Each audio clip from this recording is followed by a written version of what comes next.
সরকারি বিধিনিষেধ মেনে বেরিয়েছিলেন মৎস্যজীবীরা গভীর সমুদ্রে মাছ ধরতে।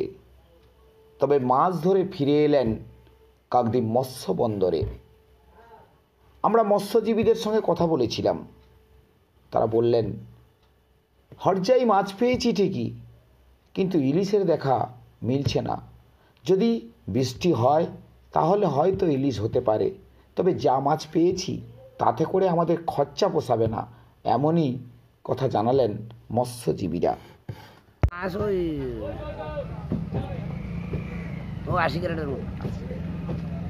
মোটামুটি প্রথম যাত্রা রওনা দেওয়া হয়েছিল, তারপরে এই প্রথম এলো। কি নাম আপনার? হ্যাঁ, কি নাম আপনার? আমার নাম রঞ্জিত দাস। প্রথমেই গেলেন তো? হ্যাঁ, প্রথমে গেছি। এটা প্রথমে গিয়ে মাছ কেমন পেয়েছেন? ওই তো 20-50 কেজি হাবি যাবি মাছ। হাবি যাবি মাছ।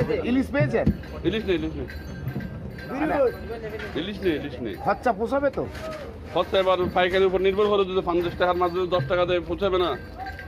কত স্টাফ রয়েছে আপনাদের? 17 জন। 17 জন। 17 জন। এবার কি হই না ভিডিও